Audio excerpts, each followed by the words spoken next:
हरिवंश पुराण चत्वारिशः सर्ग 43वां पर्व। श्री कृष्ण ने सत्यभामा के महल के पास नाना प्रकार की संपदाओं से व्याप्त एवं योग्य परिजनों से सहित एक सुंदर महल रुक्मिणी के लिए दिया। उसे महत्तारिका, द्वारपालिनी तथा सेवक आदि परिजनों से युक्त किया। नाना प्रकार के वाहन, घोड़े, रथ, बैल आदि दिए तथा पट्ट रानी पद से उसका गौरव बढ़ाया, जिससे वह बहुत ही संतुष्ट हुई। इधर सत्यभामा को जब पता चला कि श्री कृष्ण समस्त स्त्रियों को अतिक्रांत करने वाली एक स्त्री लाए हैं और वह उन्हें अत्यधिक प्रिय है, तब वह ईर्ष्या से सहित होने पर भी बड़ी धीरता से उन्हें नाना प्रकार की क्रीड़ाओं में रमण करने लगी। एक दिन कृष्ण रुक्मिणी के द्वारा उगले हुए मुख के पान को वस्त्र के छोर में छिपाकर सत्यभामा के घर गए। वह पान स्वभाव से ही सुगंधित था और उन पर रुक्मिणी के मुख की सुगंधी ने 4 चांद लगा दिए थे, इसलिए उन पर भ्रमरों का समूह आ बैठा था। यह कोई सुगंधित पदार्थ है, इस भ्रांति से सत्यभामा ने उसे ले लिया और उत्तम वर्ण तथा गंध से युक्त उस पान को उगाल को अच्छी तरह पीस कर अपने शरीर पर लगा लिया। यह देख कृष्ण ने उसकी खूब हंसी उड़ाई, जिससे वह ईर्ष्यावश उनके प्रति आग बबूला हो गई। कृष्ण की चेष्टाओं से सौत के सौभाग्य का अतिशय जानकर सत्यभामा उसका रूप लावण्य देखने के लिए उत्सुक हो गई और एक दिन पति से बोली, हे नाथ, मुझे रुक्मिणी दिखाइए, कानों की तरह मेरे नेत्रों का भी हर्ष उपजाइए। सत्यभामा की बात स्वीकृत कर वे हृदय में कुछ रहस्य छुपाए हुए गए और मणिमय वापिका के तट पर रुक्मिणी को खड़ा कर पुनः सत्यभामा के पास आ गए। तदनंतर तुम उद्यान में प्रवेश करो, मैं तुम्हारी इष्ट रुक्मिणी को अभी लाता हूँ। यह कहकर उन्होंने सत्यभामा को तो आगे भेज दिया और स्वयं पीछे से जाकर किसी झाड़ी की ओट में छिपकर शरीर छिपा के खड़े हो गए। मणिमय आभूषणों को धारण करने वाली रुक्मिणी मणिमय वापिका के समीप एक हाथ से आम की लता पकड़कर पंजों के बल खड़ी थी। उस समय वह अपनी अतिशय सुशोभित बड़ी मोटी चोटी बाएं हाथ से पकड़ी थी। सनों के भार से वह नीचे को झुक रही थी तथा ऊपर लगे हुए फल पर उसके बड़े बड़े नेत्र लग रहे थे। देवी के समान सुंदर रूप को धारण करने वाली रुक्मिणी को देख के सत्यभामा ने समझा कि यह देवी है, इसलिए उसने उसके सामने फूलों की अंजलि बिखेर कर उसके चरणों में गिरकर अपने सौभाग्य और स्वार्थ के दौर्भाग्य की याचना की। वह ईर्ष्या रूपी शल्य से कलंकित जो थी, इस समय मंद मंद मुस्कुराते हुए श्री कृष्ण से आकर सत्यभामा से कहा कि आहा, 2 बहनों का यह नीति युक्त अपूर्व मिलन हो लिया। श्री कृष्ण के वचन सुनकर सत्यभामा सब रहस्य जान गई और कुपित होकर बोली, अरे क्या आप हैं? हम दोनों का इच्छानुरूप दर्शन हो, इसमें आपको क्या मतलब? तदनंतर कृष्ण ने वचन स्वीकार कर रुक्मिणी ने सत्यभामा को विनयपूर्वक नमस्कार किया। सो ठीक ही है, क्योंकि उच्च कुल में उत्पन्न हुए मनुष्यों के विनय स्वभाव से ही होता है। श्री कृष्ण लता मंडपों से सुशोभित उद्यान में उन दोनों रानियों के साथ चिरकाल तक क्रीड़ा कर अपने महल में लौट गए। तदनंतर सुख सागर में निमग्न एवं पराक्रम से सुशोभित कृष्ण के अनेक दिन उन दोनों रानियों के साथ जब एक दिन के समान व्यतीत हो रहे थे, तब एक दिन अत्यधिक स्नेह से युक्त हस्तिनापुर के राजा दुर्योधन ने इस प्रिय समाचार के साथ कृष्ण के पास अपना दूत भेजा कि आपकी रुक्मिणी और सत्यभामा रानियों में से जिसके पहले पुत्र उत्पन्न होगा, यदि वह मेरी पुत्री उत्पन्न हुई तो उसका पति होगा। दूत के उक्त वचन सुनकर श्री कृष्ण बहुत प्रसन्न हुए। उन्होंने दूत का सम्मान कर उसे विदा किया। दूत ने भी अपने स्वामी के लिए कार्य सिद्ध होने का समाचार कह सुनाया। यह समाचार सुनकर सत्यभामा ने रुक्मिणी के पास अपनी दूतियां भेजी और वे रुक्मिणी के चरणों में नम्रपूर्वक कहने लगी, हे स्वामिनी, हम लोगों की स्वामिनी सत्यभामा आपसे कुछ उच्चम वचन कह रही है। सो हे मानवती, आभरण की तरह उस प्रशंसनीय वचन को आप कान में धारण करें, श्रवण करें। वह वचन यह है कि हम दोनों में से जिसके पहले पुत्र होगा वह दुर्योधन की होनहार पुत्री को विवाहेगा। यह निश्चित हो चुका है। उस विवाह के समय जिनके पुत्र न होगा, उसकी कटी हुई केशलता को पैरों के नीचे रखकर वधू और वन स्नान करेंगे। यह कार्य बहुत ही प्रशस्त तथा यश को बढ़ाने वाला है। इसलिए हे यशस्विनी, हे भाग्यशालिनी, हे आर्य, यदि आपको रुष्टा अच्छा लगता है तो स्वीकृति दीजिए। कानों के लिए अमृत के समान आनंद देने वाले उस वचन को सुनकर रुक्मिणी ने संतुष्ट होकर तथास्तु कह दिया और दूतियों ने जाकर अपनी स्वामिनी सत्यभामा के लिए वह समाचार कह सुनाया। तदनंतर चतुर्थ स्थान के बाद रुक्मिणी जब रात्रि में सैया पर सोई थी, तब उसने स्वप्न में हंस विमान के द्वारा आकाश में विहार किया। जागने पर उसने वह स्वप्न पतिदेव श्री कृष्ण के लिए कहा। उसके उत्तर में उन्होंने कहा कि तुम्हारे आकाश में विहार करने वाला कोई महान पुत्र होगा। पति के वचन सुनकर रुक्मिणी प्रातःकाल के समय सूर्य की किरणों से संसर्ग को प्राप्त हुई, कमलिनी के समान विकास को प्राप्त हुई। तदनंतर श्री कृष्ण तथा अन्य समस्त जनों के परम आनंद को बढ़ाता हुआ अच्युतेंद्र स्वर्ग से अवतार ले रुक्मिणी के गर्भ में आया। उसी समय सत्यभामा ने भी सिर से स्नान कर उत्तम स्वर्ग पूर्वक स्वर्ग से च्युत हुए पुत्र को घर में धारण किया, जिनकी यश रूपी लता बढ़ रही थी। ऐसे बढ़ते हुए दोनों गर्भों ने अपनी अपनी माताओं और पिता के परम आनंद को वृद्धिगत किया। प्रसव का महीना पूर्ण होने पर रुक्मिणी ने उत्तम मनुष्य के लक्षणों से युक्त पुत्र को उत्पन्न किया और उसी के साथ साथ सत्यभामा ने भी रात्रि में उत्तम पुत्र को जन्म दिया। दोनों ही रानियों के हित को इच्छुक एवं शुभ समाचार देने वाला पुरुष रात्रि के समय ही एक साथ कृष्ण के पास भेजे गए। उस समय श्री कृष्ण शयन कर रहे थे, इसलिए सत्यभामा के द्वारा भेजे सेवक उनके सिर के पास और रुक्मिणी के द्वारा भेजे सेवक उनके चरणों के समीप खड़े हो गए। जब श्री कृष्ण जगे तो पहले उनकी दृष्टि में चरणों के पास वाले सेवक को पड़ी। उन्होंने भाग्य वृद्धि के लिए पहले रुक्मिणी के पुत्र का जन्म का समाचार सुनाया, जिससे प्रसन्न हो कृष्ण ने उन्हें अपने शरीर पर स्थित आभूषणों पुरस्कार में दिए। तदनंतर जब कृष्ण ने मुड़कर दूसरी ओर देखा तो सत्यभामा के सेवक जिन्होंने उनकी स्तुति कर उन्हें सत्यभामा के पुत्रोत्पत्ति का समाचार सुनाया, जिससे संतुष्ट होकर कृष्ण ने उन्हें भी पुरस्कार में धन दिया। उसी समय अग्नि के समान दैदीप्यमान धूमकेतु नाम का महाबलवान असुर विमान में बैठकर आकाश मार्ग से जाता हुआ रुक्मिणी के महल पर आया। आते के ही समय उसका विमान रुक गया, जिससे कुछ आश्चर्य पड़ के वह नीचे की ओर देखने लगा। वह विवांगावधि ज्ञान रूपी नेत्र को धारण करने वाला था, इसलिए उसके द्वारा रुक्मिणी के पुत्र को देख के क्रोध से उसके नेत्र लाल हो गए और दर्शन रूपी ईंधन से उसकी पूर्व वैर रूपी अग्नि भड़क उठी। उस पापी ने आते ही कड़ी रक्षा में उन्होंने भयदारों को, परिवार के लोगों को तथा स्वयं रुक्मिणी को महानिद्रा में निमक कर पुत्र को उठा लिया और वजन में पर्वत के समान भारी उस पुत्र को दोनों भुजाओं से ले जाकर वह मलिन बुद्धि एवं श्याम रंग का धारक महाअसुर आकाश में उड़ गया।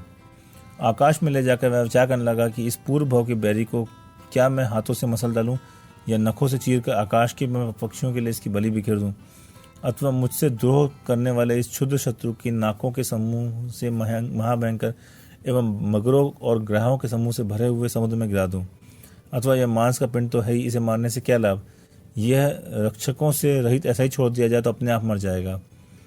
बालक के पुण्य से इस प्रकार विचार करता हुआ महासुर जा रहा था कि दूर से खदिर अटवी को देखा और वहां नीचे उतरा और वहां तक्षशिला के नीचे उस बालक को रखा हुआ धूमकेतु नाम का असुर धूमकेतु तारा के समान शीघ्र ही अदृश्य हो गया। तदनंतर उसी समय मेघकूट नगर का राजा काल सवार अपनी कनकमाला रानी के साथ पृथ्वी के समस्त स्थलों पर विहार करता हुआ विमान द्वारा आकाश मार्ग से वहां आया। सो बालक के प्रभाव से उसकी गति रुक गई। यह क्या है, इस प्रकार विचार कर काल संवर परम आश्चर्य को प्राप्त हुआ। नीचे उतरकर उसने हिलती हुई एक बड़ी मोटी शिला देखी। स्वेच्छा से शिला हटाकर जब उसने देखा तो उसके नीचे अक्षत शरीर कामदेव के समान आभा वाला एक सुवर्ण के समान कांतिमान वह बालक देखा। दया से युक्त हो काल संवर ने उस बालक को उठा लिया और तुम्हारे पुत्र नहीं है, इसलिए यह तुम्हारा पुत्र हुआ, लो। इस प्रकार मधु शब्द के अपनी प्रिया को देने के लिए उद्यत हुआ। पहले तो विद्याधरी कनकमाला ने दोनों हाथ पसार दिए और पीछे चतुर एवं दूर तक देखने वाली उस विद्याधरी ने अपने हाथ संकोच लिए और इस प्रकार खड़े हो गए मानो पुत्र को चाहती ही ना हो। प्रिय, यह क्या है? इस प्रकार पति के कहने पर उसने कहा, आपके उच्च कुल में उत्पन्न हुए 500 पुत्र हैं। सो जब वे इस अज्ञात कुल वाले पुत्र को अहंकार से उन्मत्त हो सिर में थप्पड़ मारेंगे तब मैं वह दृश्य देखने में समर्थ ना हो सकूंगी, इसलिए मेरा निपुति रहना ही अच्छा है। रानी के इस प्रकार कहने पर काल संवर ने उसे सांत्वना दी और कान का सुवर्ण पत्र ले, यह युवराज है, ऐसा कह उसे पट्ट बांध दिया। तदनंतर नीति निपुण कनकमाला ने संतुष्ट होकर वह पुत्र ले लिया और पुत्र सहित दोनों मेघकूट नाम के शेष नगर में प्रविष्ट हुए। अत्यंत निपुण राजा काल संवर ने नगर में यह घोषणा कर दी कि गूढ़ गर्भ को धारण करने वाली महादेवी कनकमाला ने आज शुभ पुत्र को जन्म दिया है। पुण्य के भंडार स्वरूप उस पुत्र का जन्मोत्सव कराया। जन्मोत्सव में विद्याधरों के समूह नृत्य कर रहे थे और उनके नुपुरों की रुंझन न्यारी ही शोभा प्रकट कर रही थी। स्वर्ण के समान कांति श्रेष्ठ कांति का धारक होने के कारण उसका नाम प्रद्युम्न नाम रखा गया। वह सैकड़ों विद्याधर कुमारों के द्वारा सेवित होता हुआ प्रद्युम्न कुमार दिनों दिन बढ़ने लगा। इधर द्वारिकापुरी में जब रुक्मिणी जागृत हुई तो उसने पुत्र को नहीं देखा। तदनंतर वृद्ध धाइयों के साथ उसने जहां तहां देखा, पर जब तक सफल नहीं हुआ तब वह जोर जोर से इस प्रकार विलाप करने लगी, हाय पुत्र, तुझे कौन हर ले गया? विधाता ने मेरे नेत्रों को निधि को दिखाकर क्यों छीन ली? अवश्य मैंने दूसरे जन्म में किसी स्त्री के पुत्र से वियुक्त किया होगा, नहीं तो कारण के बिना यह ऐसा फल कैसे प्राप्त होता? रुक्मिणी के इस प्रकार करुण विलाप करने पर परिवार के लोग भी रोने लगे और इस तरह रोने का एक जोरदार शब्द उठ खड़ा हुआ। तदनंतर सब वृत्तांत जानकर भाई बांधवों एवं अन्य सुंदर स्त्रियों के साथ कृष्ण भी वहां आ पहुंचे। रोने का समाचार सुनकर बलदेव भी आ गए और अपने नंदक नामक खड़ग को हाथ में लिए श्री कृष्ण अपनी भुजाओं के पराक्रम तथा अपने प्रमाद की निंदा करने लगे। वचन बोलने में अतिशय चतुर श्री कृष्ण कहने लगे कि देव और पुरुषार्थ में ही देव ही परम बलवान है। संसार में इस अकारण पुरुषार्थ को धिक्कार है, अन्यथा उभार की हुई तलवार की धारा से शोभित मुझ वासुदेव का पुत्र भी दूसरों के द्वारा किस प्रकार हरा जाता। इत्यादि बहुत वचन बोलने वाले श्री कृष्ण ने रुक्मिणी से कहा, हे प्रिय, इस हृदय में अधिक शोकयुक्त न हो। हे धीरे, धीरता धारण करो। जो पुत्र स्वर्ग से च्युत हो तुम्हारे और हमारे उत्पन्न हुआ, वह साधारण पुत्र नहीं है। उसे इस संसार में अवश्य भोगों का भोगने वाला होना चाहिए। इसलिए जिस प्रकार सूक्ष्मदर्शी मनुष्य आकाश में सूक्ष्म बिंब को धारण करने वाले पदा चंद्रमा खोजते हैं, उसी प्रकार मैं लोगों के नेत्र को आनंद देने वाले तेरे पुत्र को लोक में सर्वत्र खोजता हूँ। इस प्रकार आंसुओं से जिसके दोनों कपोल धुल रहे थे, ऐसी प्रिया रुक्मिणी को शांत कर श्री कृष्ण पुत्र के खोजने में उपाय करने लगे। उसी समय निरंतर उद्यम करने वाले नारद ऋषि वहां श्री कृष्ण के पास आए और समाचार सुनकर शोक से क्षण भर के लिए निश्चलता को प्राप्त हो गए। उन्होंने सब ओर से तुषार के जले कमलों के समान मुरझाए हुए यादवों के मुख बड़े आश्चर्य के साथ दिखे। तुरंत शोक दूर कर नारद ने कृष्ण से कहा, हे वीर, शोक छोड़ो, मैं पुत्र का समाचार लाता हूँ। यहाँ जो अवधि ज्ञानी अति मुक्तक मुनिराज थे, वे तो केवल ज्ञान रूपी नेत्र को प्राप्त कर मोक्ष जा चुके हैं, और जो 3 ज्ञान के धारक नेमु कुमार है, वे जानते हुए भी नहीं कहेंगे। किस कारण से नहीं कहेंगे, यह हम नहीं जानते। इसलिए मैं पूर्व विदेह क्षेत्र में जाकर सिमंदर भगवान से पूछकर पुत्र का समाचार तेरे लिए प्राप्त करवाऊंगा। श्री कृष्ण का उत्तर पार नारद वहां से निकल रुक्मिणी के भवन पहुंचे और वहां शोक रूपी तुषार से जले हुए रुक्मिणी के मुख कमल को देख के स्वयं हृदय के से शोक करने लगे, परंतु भाई में धैर्य को धारण कर रहे। रुक्मिणी ने उठकर उनका सत्कार किया। अंतर वे उसी के निकट आसन पर बैठ गए। रुक्मिणी पिता के तुल्य नारद को देख के गला फाड़ फाड़ कर रोने लगी। सो ठीक ही है, क्योंकि सज्जनों के समीप पुराना शोक भी नवीन के समान हो जाता है। अत्यंत चतुर नारद मुनि उस शोक सागर को हल्का करने के लिए मानव मन को आनंदित करते हुए इस प्रकार वचन बोले, हे रुक्मिणी, तू शोक छोड़, तेरा पुत्र कहीं जीवित है, और भले ही उसके पूर्व भव का कोई वैरी उसकी तरह हरकर ले गया है। श्री कृष्ण से तुझसे जो उत्पत्ति हुई है, यही उस महात्मा के दीर्घायु को सूचित कर रही है। हे प्रिय पुत्री, तू जानती है कि इस संसार में प्राणियों को सुख दुख उत्पन्न करने वाले संयोग और वियोग होते ही रहते हैं, परंतु जो कर्मों की अधीनता को जानने वाले हैं और ज्ञान के द्वारा उन्मिलित बुद्धि रूपी नेत्रों को धारण करने वाले हैं, ऐसे यादवों के ऊपर वे संयोग और वियोग शत्रुओं के समान अपना प्रभाव नहीं जमा सकते। तू तो जिन शासन के तत्व को जानने वाली एवं संसार की स्थिति की जानकार है, अतः शोक के वशीभूत मत हो। मैं शीघ्र ही तेरे पुत्र का समाचार लाता हूँ। इस प्रकार वचन रूपी अमृत से उस कुशांगी को समझाकर नारद मुनि आकाश में उड़कर सिमंदर भगवान के समीप जा पहुंचे। वहां पुष्कलावती देश के पुंडरी कीड़ी नगरी में मनुष्य सुंदर और असुरों से सेवित सिमंदर जिनेन्द्र के उन्होंने दर्शन किए। हाथ जोड़कर मुख से पवित्र स्तोत्र का उच्चारण कर उन्होंने जिनेन्द्र भगवान को नमस्कार किया और उसके बाद वे राजाओं की सभा में जा बैठे।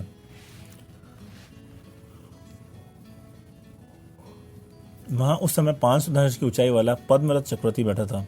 10 धनुष ऊंचे नर प्रशस्तित नारद को देखकर उन्होंने उसे कौतुकवश अपने हस्त कमल से उठाकर भगवान से पूछा, हे नाथ, यह मनुष्य के आकार का कीड़ा कौन सा है और इसका क्या नाम है? तुरंत सिमंदर भगवान ने सब रहस्य कहा। उन्होंने बताया कि यह जम्बूद्वीप के भरत क्षेत्र के 9वें नारायण के हित में उद्यत रहने वाला नारद है। यह सुन चक्रवर्ती ने फिर पूछा, हे स्वामिन, यह यहाँ किस लिए आया है? इसके उत्तर में धर्मचक्र प्रवर्तक सिमंदर भगवान ने चक्रवर्ती के लिए प्रारंभ से लेकर यह सब समाचार कहा। साथ ही यह भी कहा कि उस बालक का नाम प्रद्युम्न नाम है, जो 16वां वर्ष आने पर 16 लाभों को प्राप्त करेगा, अपने माता पिता के साथ पुनः मिलेगा। प्रज्ञप्ति नामक महाविद्या से जिसका पराक्रम चमक उठेगा, ऐसा वह प्रद्युम्न इस पृथ्वी के समस्त देवों के लिए भी अजय हो जाएगा। चक्रवर्ती ने फिर पूछा, प्रभु, प्रद्युम्न का चरित्र कैसा है और वह किस कारण से हरा गया? इसके उत्तर में सिमंदर जिनेन्द्र ने चक्रवर्ती के लिए नारद के सन्निधान में प्रद्युम्न का निम्न चरित्र कहा।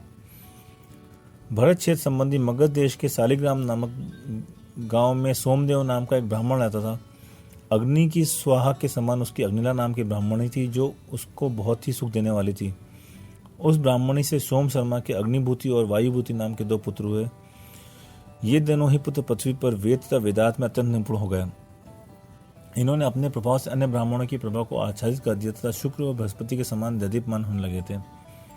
वेदांत की भावना से उत्पन्न जातिवाद से गर्वित बकवास करने वाले माता पिता के प्रिय वचनों से पले पुसे ये दोनों पुत्र भोग वासना में तत्पर हो गए। जब वे 16 वर्ष के हुए तो स्त्रियों को ही स्वर्ग समझने लगे और परलोक की कथा से अत्यंत द्वेष करने लगे। तदनंतर किसी समय शुद्ध रूप ज्ञान सागर के पारगामी नंदीवदन नाम के गुरु विशाल संघ के साथ आकर शालिग्राम के बाहर उपवन में ठहर गया। चारों वर्ण के महाराज आकुलता रहित हो उनकी वंदना के लिए जा रहे थे, सो उन्हें देखिए दोनों ब्राह्मण पुत्रों ने उसका कारण पूछा। तदनंतर एक सरल स्वभावी ब्राह्मण ने उन्हें स्पष्ट बताया कि मुनियों का एक बड़ा संघ आया है, उसी की वंदना के लिए हम लोग जा रहे हैं।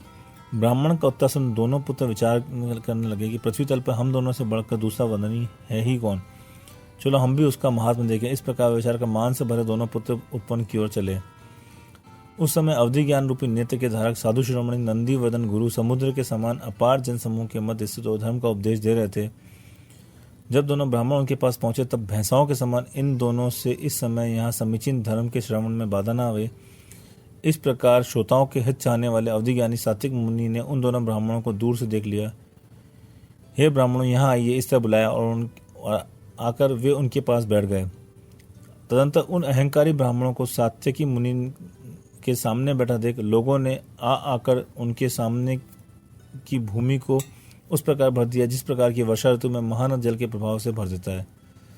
कौतुक से प्रेरित हो लोग मुनिराज के पास आ गए। तदंतर मुनिराज ने कहा, हे विद्वानों, आप लोग कहाँ से आए हैं? इसके उत्तर में ब्राह्मणों ने कहा, क्या आप नहीं जानते? इसी शालिग्राम से आए हैं। सात्विकी मुनिराज ने कहा, हाँ, यह तो सत्य है कि आप शालिग्राम से आए हैं, परंतु यह तो बताइए कि इस अनादि अनंत सागर में भ्रमण करते हुए आप किस गति से आए हैं? ब्राह्मणों ने कहा कि यह बात तो हम लोग ही क्या दूसरे के लिए भी दुर्गे है, अर्थात इसे कोई नहीं जान सकता। तब मुनिराज ने कहा, हे ब्राह्मणों, सुनो, यह बात नहीं है कि इसे कोई जान नहीं सकता। सुनिए, मैं कहता हूँ, तुम दोनों भाई इस जन्म से पूर्व जन्म में इसी शालिग्राम की सीमा के निकट अपने कर्म से दो श्रृंगाल थे और दोनों ही परस्पर की प्रीति को युक्त थे। इसी ग्राम में एक प्रवृत्त नाम का ब्राह्मण किसान रहता था। एक दिन वह खेत को जोत कर निश्चित हुआ कि उसने बड़े जोर से वर्षा होने लगी और तीव्र आंधी आ गई थी। उससे वह बहुत पीड़ित हुआ, उसका शरीर कांपने लगा और भूख रूपी रोग ने भी उसको खूब सताया, जिससे वह खेत के प्रकाशी वट वृक्ष के नीचे अपने चमड़े का उपकरण छोड़ घर चला गया। प्राणियों का संहार करने वाले वह यह वर्षा लगातार 7 दिन रात तक होती रही। इस बीच में दोनों श्रृंगाल भूख से अत्यंत व्याकुल हो उठे और उन्होंने उस किसान का वह भीगा उपकरण खा लिया। कुछ समय बाद उनके पेट में बहुत भारी शूल की वेदना उठने से दोनों श्रृंगालों को असह्य वेदना सहन करनी पड़ी। अकाम निद्रा के योग से उन्होंने प्रशस्त आयु का बंध हो गया और उसके फलस्वरूप मरकर वे सोमदेव ब्राह्मण के जाति के गर्भ से गर्वित अग्निभूत और वायुभूति नाम के तुम दोनों पुत्र हुए हो। पाप के उदय से प्राणियों को दुर्गति मिलती है और पुण्य के उदय से सुगति प्राप्त होती है, इसलिए जाति का गर्व करना वृथा है। वर्षा बंद होने पर जब किसान खेत पहुंचा तो वहां मरे हुए दोनों श्रृंगालों को देख उठा लाया और उनकी मशकें बनवा कर कृतकृत हो गया। वे मशकें उसके घर में आज भी रखी हुई है। तीव्र मान से युक्त प्रवृत्त भी समय पाकर मर गया और अपने पुत्र के ही पुत्र हुआ। वह कामदेव के समान कांति का धारा के साथ जाति स्मरण होने से ही झूठ मूठी गूंगा के समान रहता है। देखो, वह बंधुजनों के बीच में बैठा हुआ मेरी ओर टकटक लगा के देख रहा है। इतना कहकर सत्यवादी सात्विक मुनिराज ने उस गूंगे को अपने पास बुलाकर कहा कि तू वही ब्राह्मण किसान अपने पुत्र का पुत्र हुआ है। अब तू शोक और गूंगे पने को छोड़कर वचन रूपी अमृत को प्रकट कर स्पष्ट बातचीत कर अपने बंधुजनों को हर्षित कर।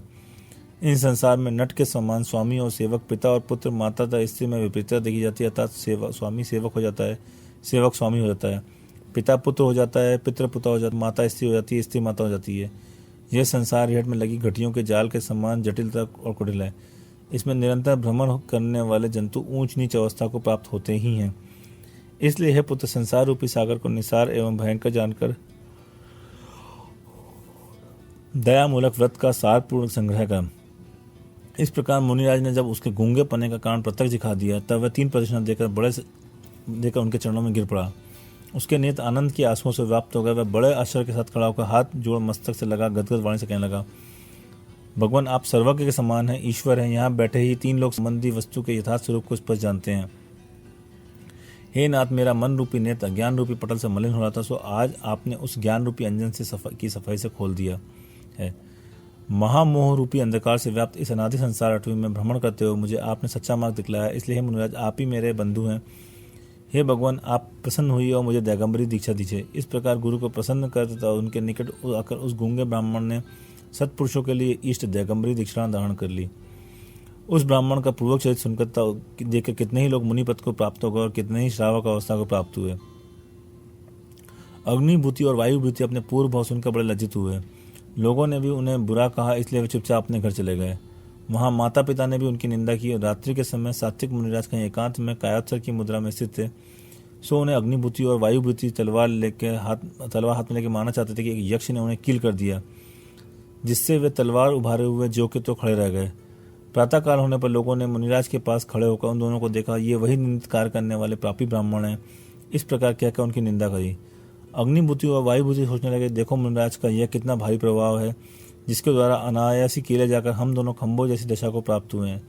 उन्होंने मन में भी यह संकल्प धारण किया कि यदि किसी तरह इस कष्ट से हम लोगों को छुटकारा होता है तो हम अवश्य जिंदम धारण करेंगे, क्योंकि उसकी सामर्थ्य हम इस तरह प्रत्यक्ष देख चुके हैं। उसी समय उनका कष्ट सुनकर उनके माता पिता शीघ्र दौड़े आए, मुनिराज के चरणों में गिरकर उन्हें प्रसन्न करने का उद्यम करने लगे।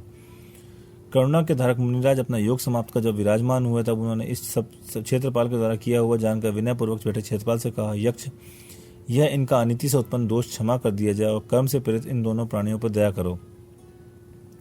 इस प्रकार राजाओं की आज्ञा के समान मुनिराज की आज्ञा प्राप्त कर जैसी आपकी आज्ञा हो, यह करके क्षेत्रपाल ने दोनों को छोड़ दिया। तदनंतर मुनिराज के समीप आकर अग्निभूति और वायुभूति ने मुनि और श्रावक के भेद से 2 प्रकार का धर्म श्रवण किया और अणुव्रत धारण कर श्रावक पद प्राप्त किया। सम्यक दर्शन की भावना से युक्त दोनों ब्राह्मण चिरकाल तक धर्म का पालन कर मृत्यु को प्राप्त हो स्वधर्म स्वर्ग में देव हुए। उनके माता पिता को जैन धर्म की श्रद्धा नहीं हुई, इसलिए वे मिथ्यात्व से मोहित होकर मरकर कुपति के पेट पतित हुए। अग्निभूति वायुभूति के जीव जो स्वधर्म स्वर्ग में देव हुए थे, स्वर्गों के सुख भोग वहां से च्युत होकर अयोध्या नगरी में रहने वाले समुद्रदत्त सेठ की धारणी नाम की स्त्री से पुत्र उत्पन्न हुए। उनके बड़े पुत्र का नाम पूर्णभद्र और छोटे पुत्र का नाम मणिभद्र था। इस पर्याय में भी दोनों ने सम्यक की विराधना नहीं की तथा दोनों ही जिन शासन में स्नेह रखने वाले थे। तदनंतर काल पाकर इन दोनों ने के पिता अयोध्या के राजा तथा अन्य भव जीवों के महेंद्र सेन गुरु से धर्म श्रवण कर जिन दीक्षा धारण कर ली। किसी समय पूर्णभद्र और मणिभद्र रथ पर सवार हो दोनों मुनि पूजा के लिए नगर जा रहे थे, सो बीच में एक चांडाल था कुंती को देखकर स्नेह को प्राप्त हो गए। मुनिराज के पास जाकर दोनों ने भक्तिपूर्वक नमस्कार किया। तदनंतर आश्चर्य से युक्त होकर उन्होंने पूछा, हे स्वामी, कुत्ती और चांडाल के ऊपर हम दोनों को स्नेह किस कारण उत्पन्न हुआ? अवधि ज्ञान के द्वारा तीनों लोगों की जाने वाले मुनिराज ने कहा कि ब्राह्मण जन्म से जो तुम्हारे माता पिता थे वे कुत्ती और चांडाल हुए हैं, सो पूर्व भाव के कारण इन पर तुम्हारा स्नेह हुआ है। यह सुनकर तथा मुनिराज को नमस्कार दोनों भाई कुत्ती और चांडाल के पास पहुंचे। वहां जाके उन दोनों को धर्म का उपदेश दिया तथा पूर्व की कथा सुनाई, जिससे दोनों ही शांत हो गए। चांडाल ने संसार से विरक्त और दीनता छोड़कर चारों प्रकार के आहार का त्याग कर दिया तथा 1 माह का संन्यास लेकर मर गया और नंदीश्वर में देव हुआ। कुत्ती इसी नगर में राजा की पुत्री हुई। इधर राजपुत्री का स्वयंवर हो रहा था।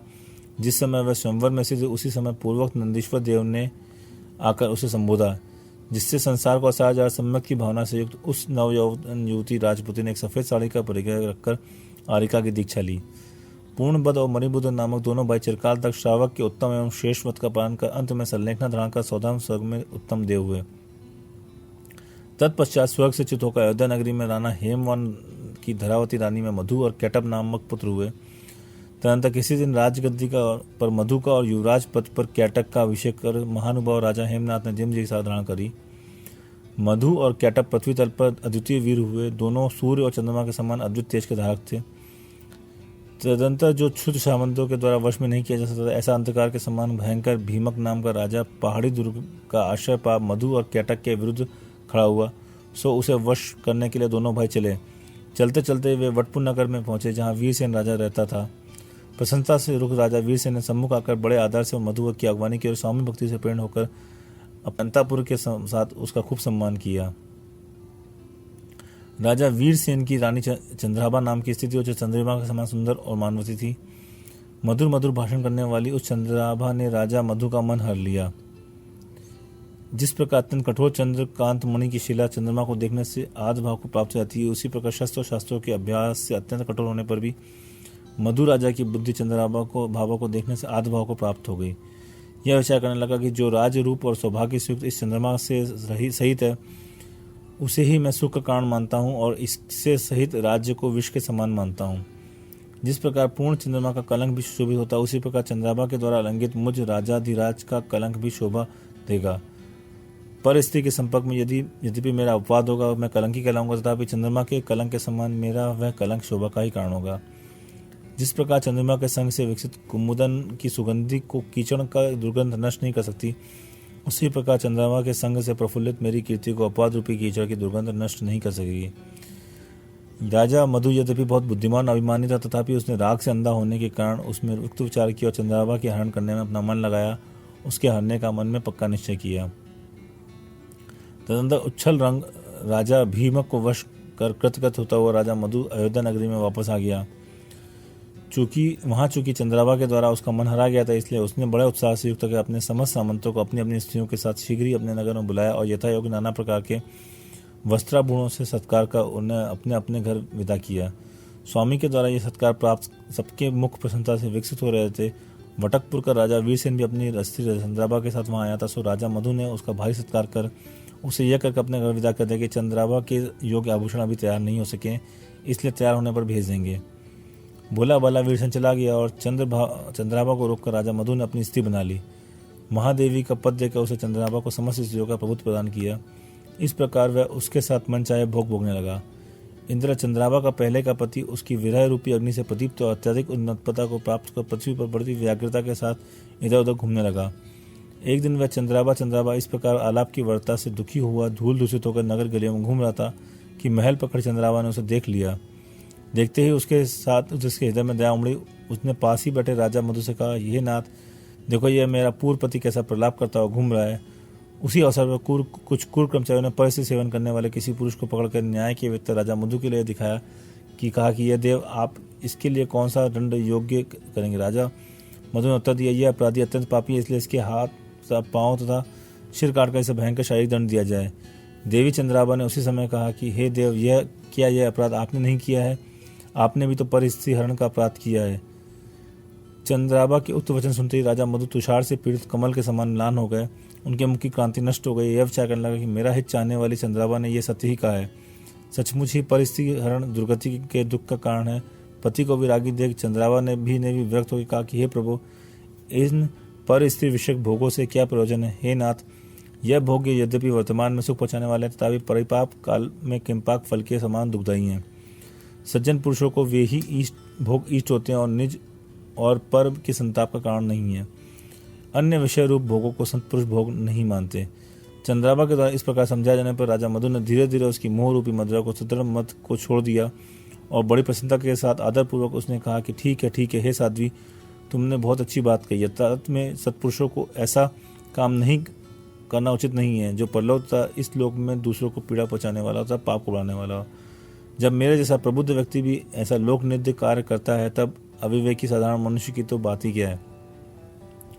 जहाँ अपनी स्त्री के विषय में भी सेवन किया हुआ ये अत्यधिक राग कर्म बंध का कारण है, वहाँ पर स्त्री विषयक राग की तो कथा ही क्या। यह मन रूपी मदोन्मद महा हाथी ज्ञान रूपी अंकुश से रोके जाने पर भी इस जीव को कुमार्ग में ले जाता है। यहाँ विद्वान क्या करे। जो इस अनुकंश मन रूपी गज को तीक्ष्ण दंडों से रोक कर सुमार्ग में ले जाते हैं, ऐसे शूरवीर पुरुष संसार में विरले ही है। रति रूपी हंसनी के द्वारा हरा हुआ यह मन रूपी मत हाथी जब इंद्रक विजय रूपी दंडों से युक्त नहीं किया जाता है, तब तक इसके मत का नाश कैसे हो सकता है। यह मन रूपी हाथी जब तक प्रयत्न पूर्वक वश में नहीं किया जाता है, तब तक यह चढ़ने वालों के लिए भय का ही कारण रहता है, शांति का नहीं। इसके विपरीत अच्छी तरह वश में किया हुआ मन रूपी हाथी साधु रूपी महावत के द्वारा प्रेरित हो तप रूपी रणभूमि में पाप रूपी सेना को अच्छी तरह रोक लेता है। शब्द रूप रस स्पर्श और गंध रूपी धाने की अभिलाषा रखने वाले मन रूपी वायु से प्रेरित हो चौकड़ी भरने वाले इस इंद्रिय रूपी मृगों के झुंड के संचित धैर्य को ध्यान रूपी मजबूत जाल से जबरदस्ती रोककर मैं तप के द्वारा चिर संचित पाप अभी हाल क्षय करता हूँ। इस प्रकार कहकर मन के वेग को रोककर राजा मधु ने ज्ञान रूपी रेल से झुली अपनी बुद्धि के संताप को शांति के लिए तपस्या में लगाया। उसी समय विमल वाहन नामक मुनिराज 1000 मुनियों के साथ अयोध्या नगरी में आकर उसके सहसा भ्रमण में ठहरे। मुनियों की आगमन का समाचार सुन राजा मधु अपने छोटे भाई कैटब और स्त्रीजनों के साथ उनके दर्शन के लिए गया। विधि पूर्वक उनकी पूजा कर उसने विशेष रूप से धर्मश्रवण किया। भोग संसार शारीरिक सुख एवं नगर आदि से विरक्त हो अपने भाई कैटब तथा अन्य अनेक क्षत्रियों के साथ जिन दीक्षा ले ली। विशुद्ध कुल में उत्पन्न तथा वन व्रत और शील से युक्त चंद्राबा आदि सैकड़ों हजारों रानियां भी दीक्षित हो गई, आर्यिका बन गई। राजा मधु के बाद उसका पुत्र कुलवर्धन, जो शरीर तथा पुरुषार्थ तथा विजय से निरंतर बढ़ रहा था, अपने कुल की रक्षा करने लगा। राजा मधु और कैटब घोर तप कर रहे थे। उनके व्रत गुप्ती और सम्मति से युक्त तथा परिग्रह से निर्रहित निर्गंध मुनिराज थे। उस समय दोनों के अंगोपांग ही परिग्रह था। अथवा बाह्य और अभ्यंतर शक्ति का अभाव होने से उन्हें अंगोपांग का भी परिग्रह नहीं था।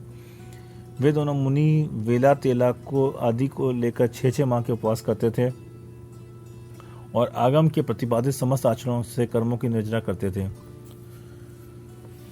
जब कभी वे ऊंचे ऊंचे पहाड़ों की चोटियों पर आतापा योग लेकर विराजमान होते थे तब उनके शरीर से पसीना की बूंदें टपक ऐसी जान पड़ती थी मानो कर्म ही गल गल कर नीचे गिर रहा हूँ। वर्षा ऋतु में जीवों की रक्षा करने के लिए वे विहार बंद कर वृक्षों के नीचे विराजमान रहते थे। उस समय धैर्य रूपी कवच को धारण करने वाला उनका शरीर युद्ध में बालों की पंक्ति के समान जल की धाराओं से खंडित नहीं होता था। वर्षा योग के समय वे वृक्षों के नीचे बैठते थे और जल की अविरत धाराओं को बड़े धैर्य के साथ सहन करते थे। हेमंत ऋतु में रात्रियों में प्रतिमा योग से विराजमान रहकर शरीर की कांति रूपी कमलनी को जलाने वाली तुषार वायु को बड़ी शांति से सहन करते थे। वे दोनों धीर वीर मुनिराज उत्तम अनुप्रेक्षाओं, 10 धर्मों, चारित्र की शुद्धियों और परिषद जय के द्वारा संवर करते थे। वे स्वाध्याय ध्यान तथा योग में स्थित रहते थे, वैयाव्रत करने में उद्यत रहते थे और रत्नत्रय की विशुद्धता के द्वारा दृष्टापने को देखे गए थे। इस प्रकार अनेक वर्ष, 1000 वर्ष तक जिन्होंने तप रूपी विशाल धन का संचय किया था और जो शल्य रूपी दोष से सदा दूर रहते थे, ऐसे मधु और कैटप मुनिराज अंत में संवेदाचल पर आरूढ़ हुए और वहाँ 1 महीने का प्रायोग कमन संन्यास लेकर उन्होंने समाधि पूर्वक शरीर का त्याग किया। शरीर त्याग कर वे आरण और अच्युत स्वर्ग में हजारों देव देवियों के स्वामी इंद्र और सामानिक देव हुए। वहाँ 22 सागर प्रमाण उत्कृष्ट आयु को धारण करने वाले वे दोनों सम्यक दृष्टि देव स्वर्ग के उत्तम सुख का उपभोग करने लगे। उनमें से जो बधु नाम का जीव था वह च्युत होकर भरत क्षेत्र में कृष्ण नारायणी की रुक्मणी रानी के उदर रूपी भूमि का मणिबन प्रदुम्न नाम का पुत्र हुआ और जो कैटप का जीव था वह स्वच्छ च्युत होकर कृष्ण की जाम्बवती पटनानी में कृष्ण के समान कांति को धारण करने वाले प्रदुम्न का शंभ नाम का छोटा भाई होगा। प्रदुम्न और शंभ दोनों ही भाई अत्यंत धीर वीर चरम शरीर और सुंदर थे और दूसरे जन संबंधी महाप्रीति के कारण परस्पर एक दूसरे के हित करने में उद्यत रहते थे। वटपुर का स्वामी राजा वीर सेन चंद्राबा के विरहजन्य संताप से आद ध्यान में तत्पर रहता था। चिरकाल तक संसार रूपी अटवी में भ्रमण करता रहा।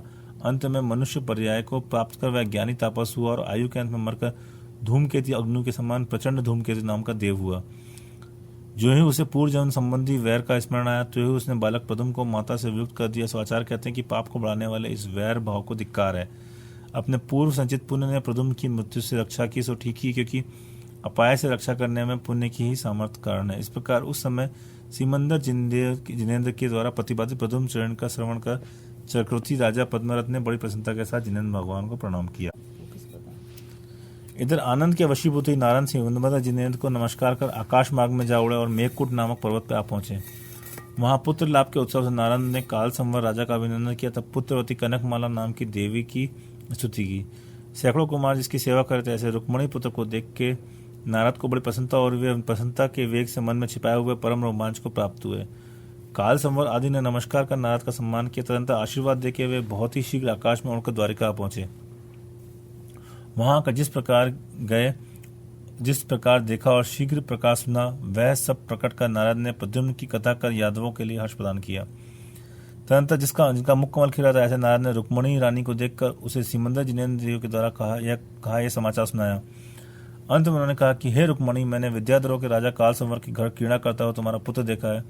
वह देव कुमार के समान अत्यंत रूपवान है। 16 लाभों को प्राप्त करता था। प्रज्ञप्ति विद्या का संग्रह कर तुम्हारा वह पुत्र 16वें वर्ष में अवश्य आएगा। हे रुक्मणी, जब उसके आने का समय होगा वह तेरे उद्यान में असमय ही प्रिय समाचार को सूचित करने वाला मयूर अत्यंत उच्च स्वर में शब्द करने लगेगा। तेरे उद्यान में जो मणिमयी वापिका सूखी पड़ी है उसके आगमन के समय कमलों से सुशोभित जल से भर जाएगी। तुम्हारा शोक दूर करने के लिए शोक दूर होने की सूचना देने वाला अशोक वृक्ष असमय ही अंकुर और पल्लवों को धारण करने लगेगा। तेरे यहाँ जो गूंगे हैं वे तभी तक गूंगे रहेंगे जब तक प्रदुम्न दूर है। उसके आते ही वे गूंगापन छोड़ देवेंगे। इन प्रकार के लक्षणों से तू पुत्र के आगमन का समय जान लेना। सिमंदर भगवान के वचनों को अन्यथा न मत मान। इस प्रकार नारद के हितकारी वचन सुन रुक्मणी के स्तनों से दूध झरने लगा। वह श्रद्धा पूर्वक प्रणाम कर इस प्रकार कहने लगी कि हे भगवान, वात्सल प्रकट करने में जिसका चित्त सदा उत्तम रहता है, ऐसा आपने आज ये मेरा उत्तम बंधुजनों का ऐसा कार्य किया है जो दूसरों के लिए सर्वथा दुष्कर है। हे मुने, हे धीर, हे नाथ, मैं पुत्र की शोकाग्नि में निराधर जल रही थी, सो आपने हाथ का सहारा दे मुझे बचा लिया है। सिमंदर भगवान ने जो कहा है वैसा ही है और मुझे हो गया है कि मेरे जीते रहते अवश्य पुत्र का दर्शन होगा। मैं अपना हृदय कठोर कर जिनेंद्र भगवान के द्वारा कहे हुए अनुसार जीवित रहूंगी। जब आप इच्छानुसार जाइए और मुझे आपका दर्शन फिर से प्राप्त हो, इस बात का ध्यान रखिए। इस प्रकार नारद से निवेदन कर रुक्मणी ने उन्हें प्रणाम किया और नारद आशीर्वाद देके चले गए। तदनंतर रुक्मणी का शोक छोड़ श्री कृष्ण की इच्छा को पूर्ण करती हुई पूर्व की भांति रहने लगी। इस सर्ग में कुमार, प्रद्युम्न और शंभ के पूर्व भाव का चरित्र लिखा गया है, जिससे उनके मनुष्य से देव, देव से मनुष्य, मनुष्य देव, देव से मनुष्य, पुनः मनुष्य देव, देव और देव से मनुष्य तक का चरित्र बतलाया गया है। तो यह भी बताया गया है कि यह दोनों अंत में मोक्ष की अभ्युदय को प्राप्त करेंगे। इसलिए जिन शासन में भक्ति रखने वाले भव्यजन इस चरित्र का अच्छी तरह आचरण करें, ध्यान से इसे पढ़ सुने। इस प्रकार अरिष्टनेमी पुराण के संग्रह से युक्त जिन सेनाचार्य रचित हरिवंश पुराण में शंभ और प्रद्युम्न के वर्णन करने वाला 43वां सर्ग समाप्त हुआ।